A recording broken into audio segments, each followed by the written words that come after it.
Hello and welcome to Calls. This is the 2022 Tour Championship DFS Tactics show. Going to be a fun show, more so lineup creating than talking about rankings and all that. 29 players in the field this week. Will Zalatoris has withdrawn. He has 2 herniated discs. So if you have already submitted some lineups, make sure you check and replace Will Zalatoris.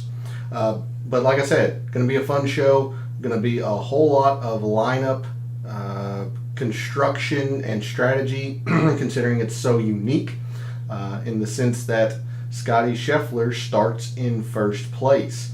So we're going to have to find out if we want to use Scheffler, how much we want to use him, or are we going to fade him and try to find somebody that's going to catch him and take those points?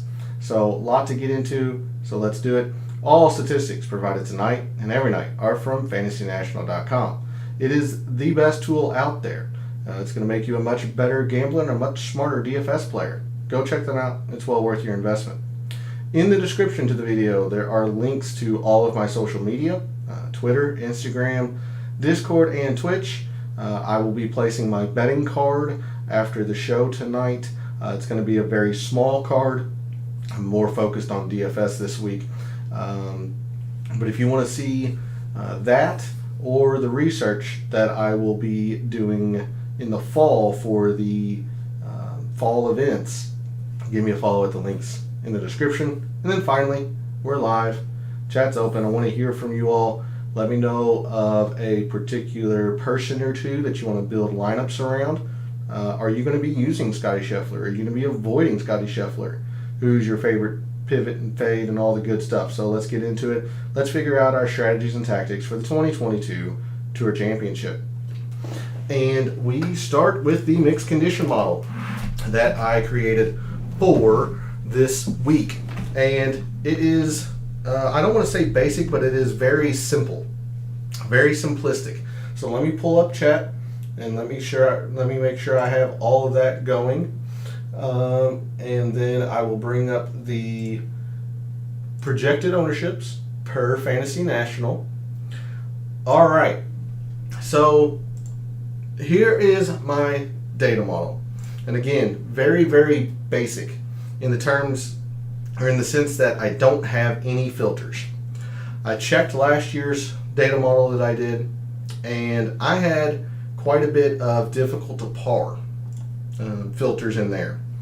And I think the reason being is that, except for 2021, except for 2020, which played, average to, one round of easy, it had been difficult at most of the time, if not, average. And then last year, it's starting to get easier. So I didn't put any difficult metrics or difficult to par filters on any of these metrics. So if it does play difficult, that is one facet that I will lose to. But studying last year and the year before, it doesn't feel like it's going to play difficult, especially since Don Ross designs generally don't keep up with technology, and these guys are hitting it far. So that is a look at why I don't have those particular filters. But look, we'll go through each statistic here. First off, strokes gained off the tee. We saw that, especially for the winners, strokes gained off the tee became the second most important stroke gained category or umbrella stat, if you will, behind putting. So 10% in strokes gained off the tee, 15% strokes gained approach. This is a ball striking course. You're going to have to be able to hit your irons well here. So 25% essentially in the 2 ball striking categories. 15% in strokes gained putting. Now you might be wondering why no Bermuda, no fast, anything like that. Apologies, let me make sure I have Twitch chat as well. I went back and looked for the past couple of years, and putting form absolutely is an indicator coming in to the Tour Championship. Most players who have putt well at Eastlake have putting form coming in.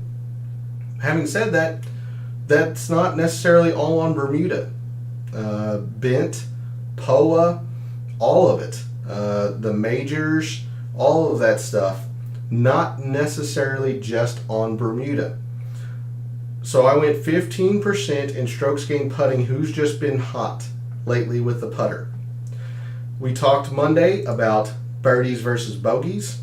I felt pretty confident that bogeys avoided are going to be the more important metric between the two this week, so 10% there. We also saw on Monday how greens just were the be-all end-all on that page view. Fairways weren't it, distance wasn't it. You could argue a little bit of sand saves, but I went ahead and put it all into greens and regulation gained.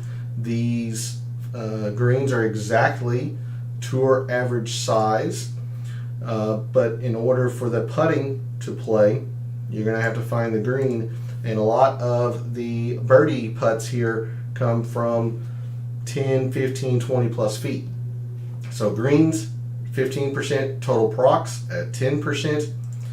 And then we had a little bit of a discussion at the end of the show Monday night on par fours and what length, if any, are the most important here at Eastlake. I still could not narrow it down.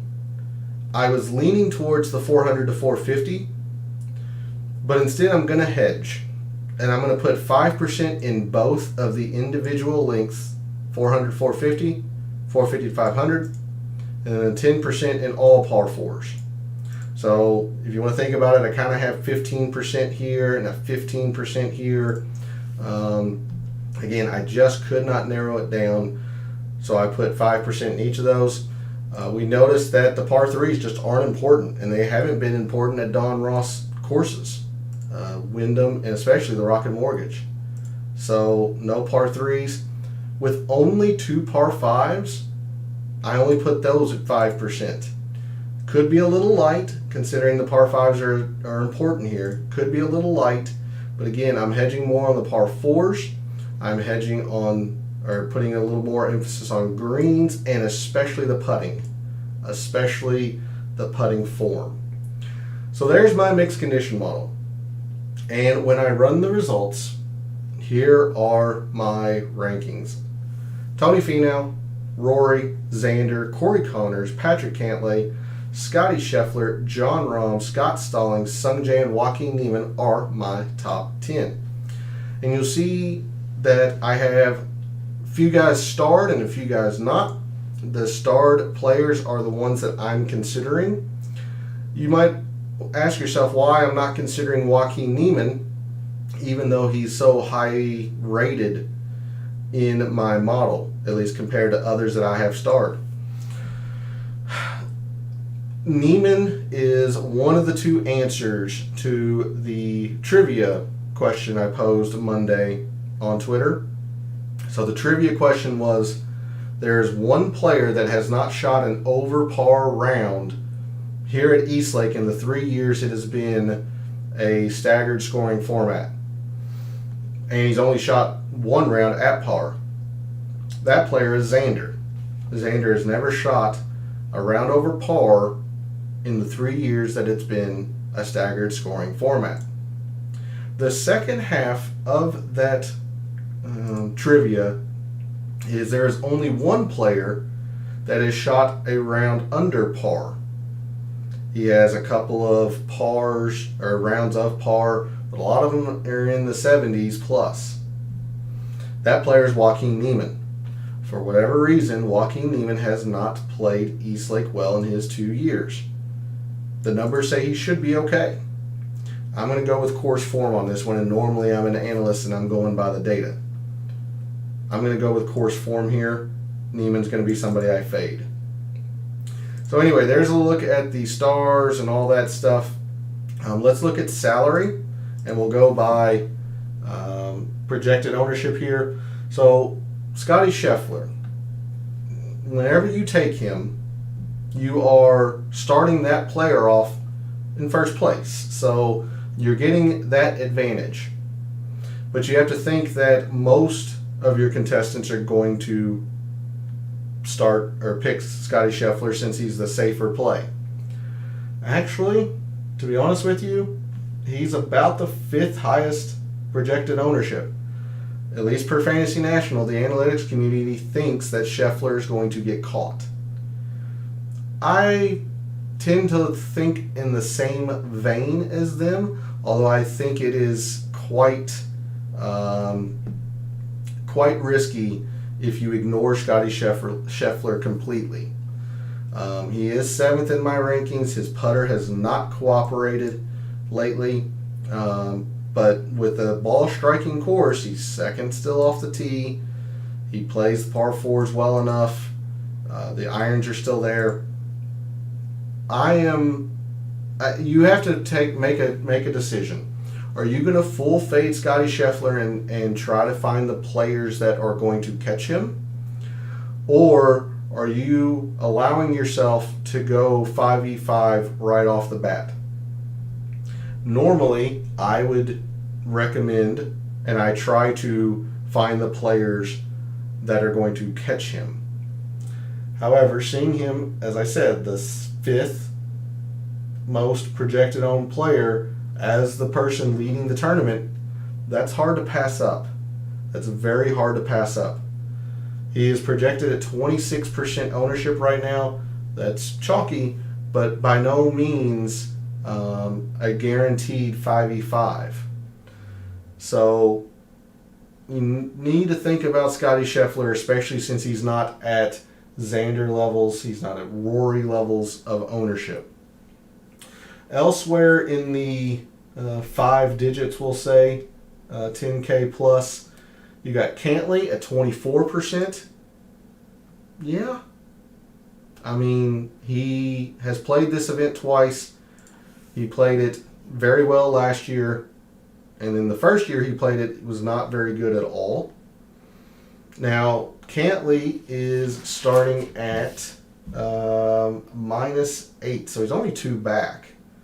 And again, at 24%, I mean, it's expensive to go Scheffler Cantley, but you're not getting very high ownership, or at least the ownership you would expect. So definitely going to need to think about using one, if not both of these.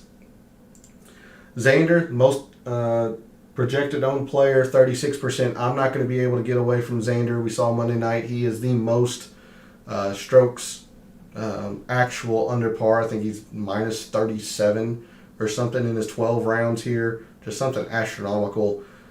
Very good at East Lake. I'm going to use him. You are definitely a 5v5 the majority of, or against the majority of your fellow contestants.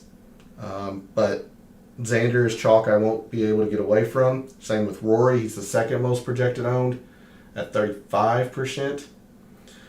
Jon Rahm's at 25%. And that is very, very interesting because he's played this event very, very well.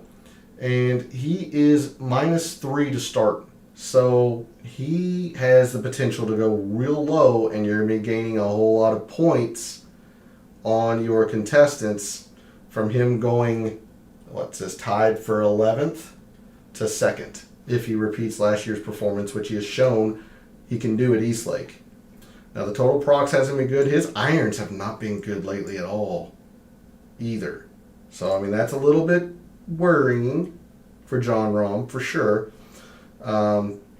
Like, you come in here and look at his form coming into the Tour Championship, his irons weren't there either. And he didn't even have the best round in irons at the championship last year, but yet still made up a bunch of ground. So, yeah, I don't know. I think Jon Rahm is well worth the 10-9 that he is priced at.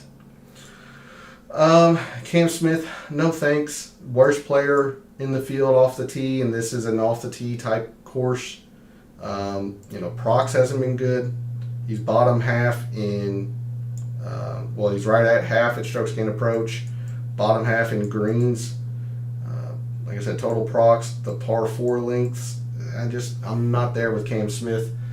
He's at just under 20%. So in here, Xander's got to be the number 1 player. I can't get away from it, even though he's only 3rd in my rankings. I'm not going to be able to get away from Xander. Rory is going to be very popular and very needing to be used. Number 1 in avoiding bogeys, number 1 in this length of par 4s. Just number 1 in par 4s in general, probably. So, other than maybe Tony Finau. So, yeah, Rory's going to be needing to be used. Otherwise, I do like Scheffler, even as expensive as he is. Like, he's only at 26%. I would have figured he'd have been 30 to 35 just because he's in the lead. So the analytics community, at least at Fantasy National, think Scheffler's going to get caught. So there's a look at the 10Ks. Let's move to the 9s and 8s and kind of combine this here and really focus on some lineup strategies here. So in the 9 and 8s, you have the 4th most projected owned player, it looks like. No, 3rd. 3rd most projected owned player, and then moving on down. So Tony Finau, 3rd most projected owned, makes a whole lot of sense. Number 1 in my rankings only because it's been focused on the last 24 rounds. So yeah, he's top 10 in all of the metrics that I've put forward except for the par 5s. So, Tony Finau says this should be good for him. I'll use him, but I really think there's going to be some others here that are going to warrant some attention beyond Tony Finau. And Finau's played this event pretty middling, to be fair. Pretty middling. Justin Thomas, 23%, ranked 26th in my data model. A lot of these things he has not been good at. The approaches, strokes gained approach, just like John Rahm, has not been there. The putting, everyone knows about JT. He's very Jekyll and Hyde with the putter. He hasn't hit a lot of greens lately. Really, the only 2 top 10 stats he has is off the tee and the lengths of the par 4s. He has really, really struggled, especially against this loaded field, or in comparison to this loaded field lately. Like I said, we all know the putting can be bad. It's Jekyll and Hyde. He's actually been pretty good around the green. He did not play well with his irons last week at the BMW. Charles Schwab was bad. Probably pretty bad at the Scottish and the Open. So, JT's probably going to be pretty popular. JT might be one I'm fading. Even though I have him starred, you need to consider him, but he might be one I'm fading. Just because he's struggled lately. He really has struggled lately. Elsewhere here, you got Sung Jae is right at the same ownership as Justin Thomas, right above 23%. Sung Jae has played this event pretty poor as well. I think he's right around Tony Finau, maybe even a little less. He's been playing great lately. Normally he's a bogey avoider, and he has not avoided bogeys lately. Par 4s are bad. Bad. Might dabble in some Sung Jae, but not in love with it. The person I like in the 9Ks is Sam Burns.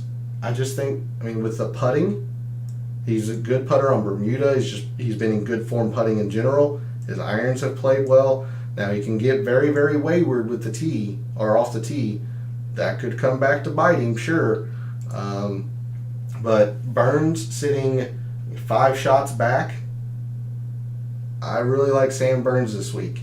And he's sitting at 20%, which is kind of medium in terms of projected ownership. So I like Sam Burns quite a bit in the 9Ks. Cameron Young, fine. He's going to be, I imagine, pretty chalky. The putting has not been good lately, but we know he can putt. The irons are a lot better than this. He's number one off the tee. If Cameron Young falls into a lineup, for me, great, but I'm not rushing to use him either. 8Ks, I'm all on Victor Hovland again. He's ranked 24th in my data model, but we saw Monday he plays East Lake well. It's all about greens. He hits greens. At least he hits the greens here. He hadn't compared to everybody else here, but he wasn't in the best of form last year coming in to East Lake, and he played fine. He played just fine. Like his irons, they've had one bad event. It was the BMW. He's actually been putting very, very well lately. We all know that his struggles are around the green. I don't think around the green is going to matter this week. Give me Victor Hovland. And again, I'll emphasize last year, he didn't even have the putting form last year, and he gained several places. So really, really like Victor Hovland. He sits at 17.5%. Him and Burns are probably where I'm going to go a lot of the time in the mid-price to use Scheffler or use Cantlay, Schauffele, these guys. I'm going to be going, a lot of times Burns second, Hovland third in my teams. Talked about Neiman. Numbers say he should be okay. I'm just off of him because of the course history. So if you want to go with the numbers, they say he should be good. But he's starting at -2. He started at -1 and -2 before and has not performed well. So a lot of historical things here not working for Neiman. Just no thanks on Matsuyama. I can't get there. I cannot get there. And he's played this event pretty bad. At 8,000, this is a little bit speculative, but I like Corey Connors again. Number one of these 29 players, I was going to say 30, but if I say 30, I mean 29 because Zalatoris isn't here. But number one in this field in strokes gained approach. Number two, off the tee, proximity, par fours of the shorter length. Corey Connors sits at 21%, right at the same number as Cameron Young. You're giving me $1,000 less, or I'm saving $1,000 in Corey Connors. Number one in irons. I don't think the putter is this bad. It's not great, but it's not this bad, I don't think. And you're giving me a person who hits a lot of greens, hits plenty of fairways. He's plenty long enough. He's not the longest, but he's plenty long enough. Just give me Corey Connors. So that's where I'm planting my flag this week in the mid-price.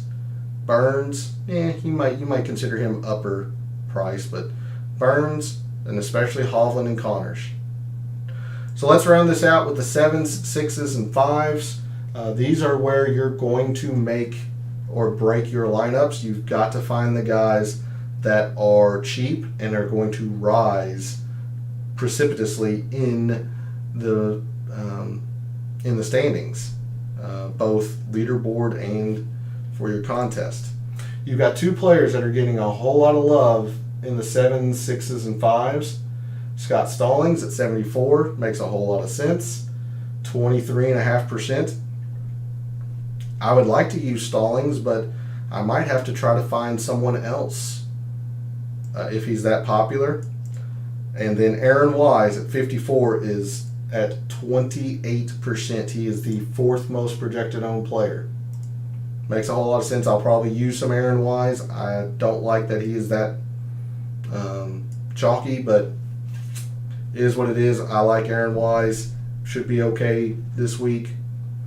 So let's take a look at some of the guys that might be worth some consideration here. And you see I don't have many of them starred. Let's take a look at Sahith Theegala.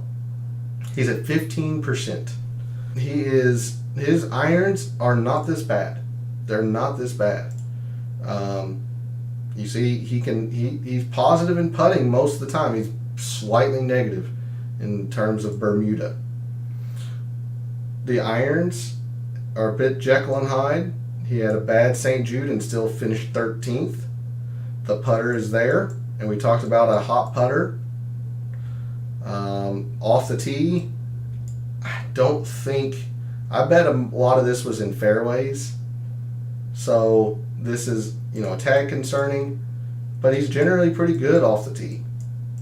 Generally pretty good. So at 6,700 and Tagala being even to start off, you'll be gaining a whole lot of points if he plays well. And I mean, you're just going to have to take some shots. You just have to take some chances. So I'm going to take a chance on Sahith Theegala this week.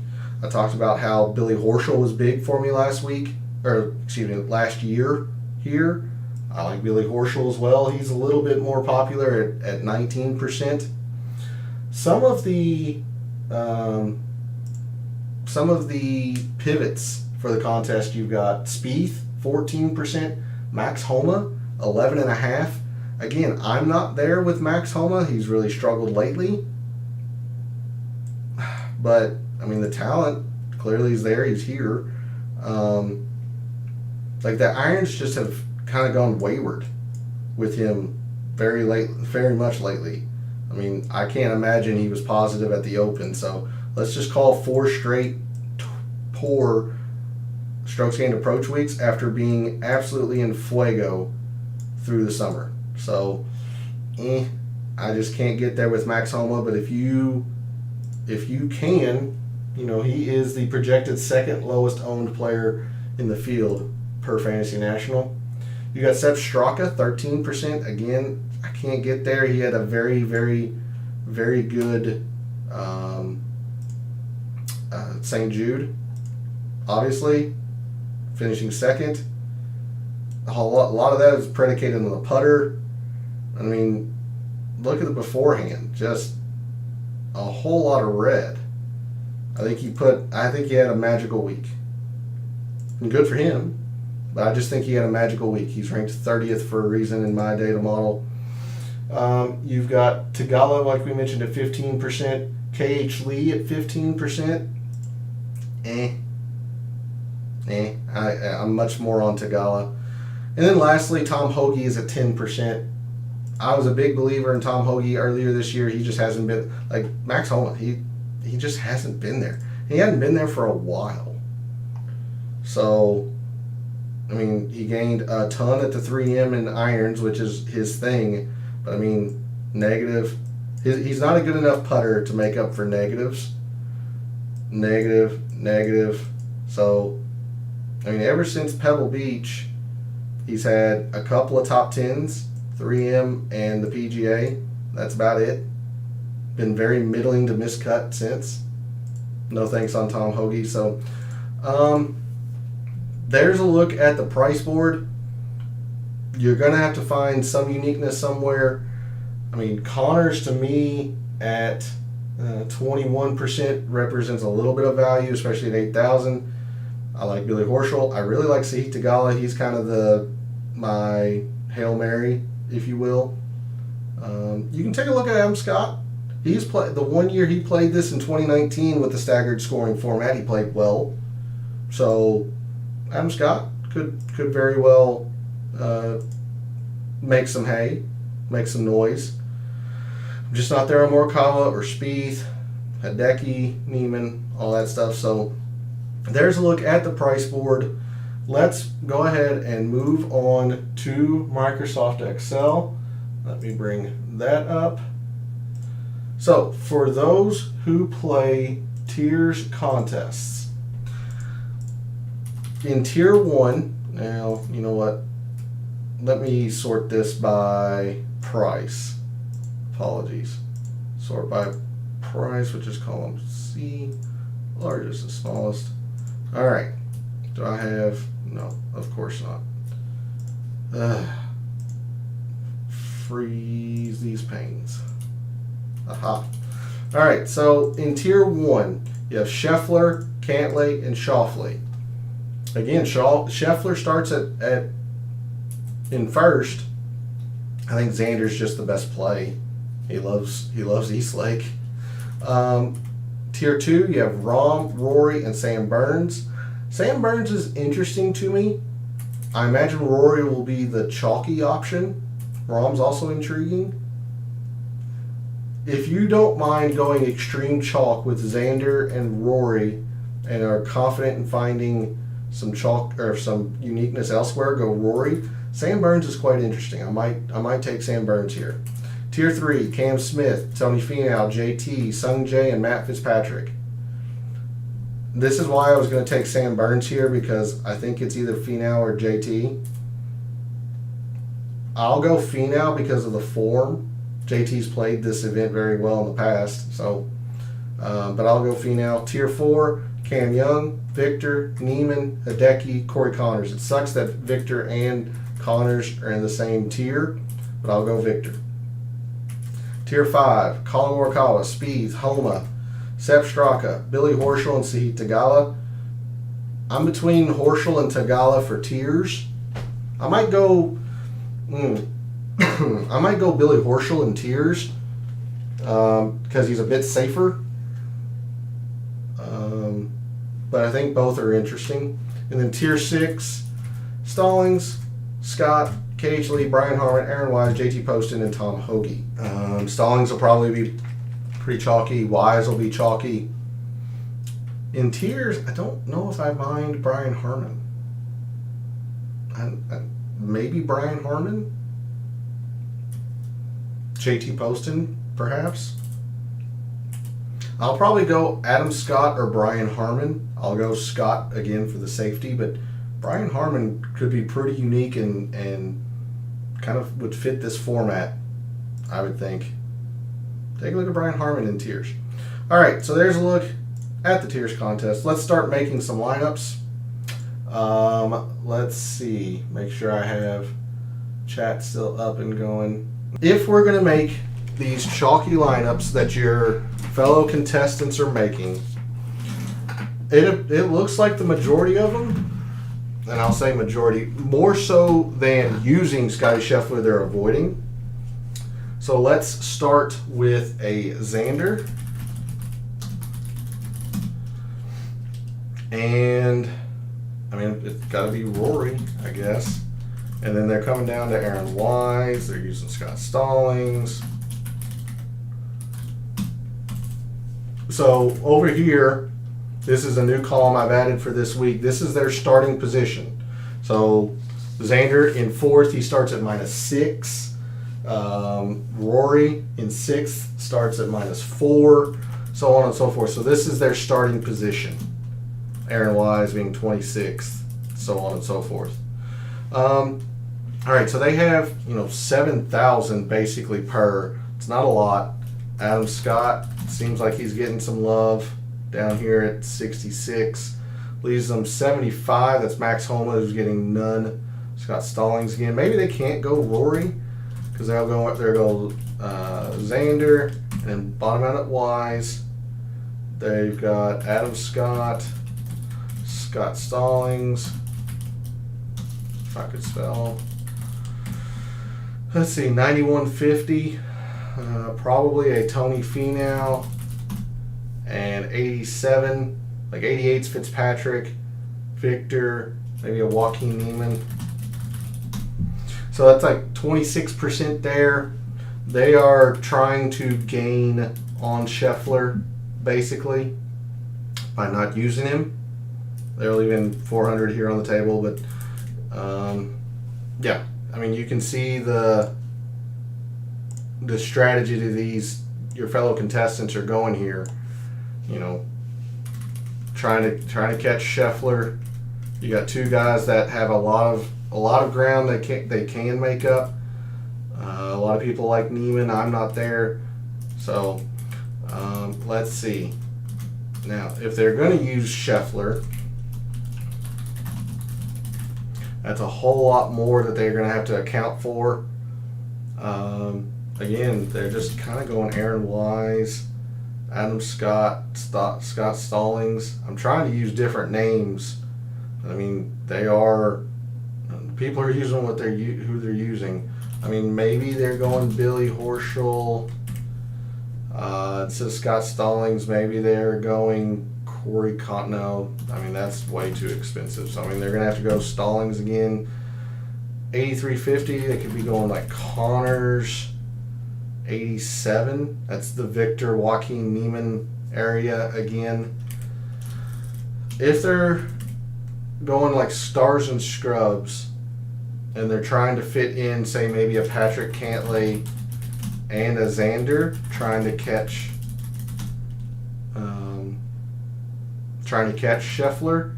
I mean, they're way in the fives. You know, they're gonna have to go Poston and Wise, Horschel, and I mean, they can't even do Stallings there. So you see how quickly you're running out of money here. So if you're coming up into, you know, the Scheffler, Cantlay, Schauffele, you know, you're going to have to find your, you're going to have to find your, you know, two players in here that, you know, you're going to be comfortable going to. So let me show you what I've been doing. I've been going with Sahith Theegala down here. I mentioned Adam Scott, Aaron Wise. I'll go Billy. And I've been trying to go something to the effect of John Rahm, Sam Burns. That leaves me at 78. You know, I'm not on Straka. Like, I can use Scott Stallings. He's quite chalky, but, you know, it is what it is. And then 82 is Connors. So, I mean, there's 20.6 versus the 26%. So, I mean, it's still fairly chalky. But I've left myself a whole lot of room for improvement. I really think Connors is going to improve. Horschel and Theegala. You know, if I start with a Sam Burns who's at -5 and try to go with like a balanced type look, you know, I'll go Victor Hovland, Corey Connors. Like, Connors sitting at -1. Think he's got a lot of room for improvement. Hovland at -2 has a lot of room for improvement. I really don't mind JT Poston if I'm trying to save a lot. He's very good at the par fours. Coming over here, like Poston, number 2 in par fives. They're supposed to be important. I've only got him at 5%. He's been good at the shorter par fours. Poston has. Number 1 in putting in the past 24 rounds. Number 11 in strokes gained approach. So there's a lot going for Poston if you want to go that route. And this gives me 92.50 per player. You know, you can go, well, it depends on kind of if you want to balance it out some more or if you want to go more stars and scrubs. I'll say Patrick Cantlay, see what that leaves me. 55, that's Aaron Wise. 21.4, it's a little more chalky than what we just had, but I do think Wise is going to make a lot of a move this week. Poston's a shot in the dark. Theegala. So it's pretty difficult to maneuver around a lot of your fellow contestants, considering they're going to be using the people that you would think. So you're going to have to take some shots. Like, I'm not on Colin Morikawa, but he's only played here once. It wasn't good. Maybe it was just a bad tournament for him. Max Homa, the same. Like, if you're willing to use Max Homa or Tom Hoagie, you're going to gain a whole lot of uniqueness by using those two. Brian Harman's also somebody that I wouldn't mind throwing in a lineup or two. Go something with like Brian Harman, Adam Scott.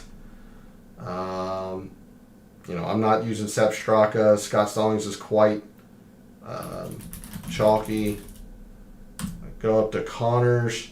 Go up to Victor. You know, now you're at 10-6. Let's say Tony Finau. Actually, no. Let's say Sungjae. We haven't thrown Sungjae in there yet. That's 12-1. If you find 200, you could go to Xander. Let's see, if you come off Sungjae to Matt Fitzpatrick, who, again, I don't hate. It's just kind of there. And then Xander, 21.9. I mean, you're seeing this 20% kind of deal. You're gonna be matching a lot of your contestants a lot of the time. So you're going to have to find your one guy that you're planting your flag on, like Kevin Na, Billy Horschel from last year.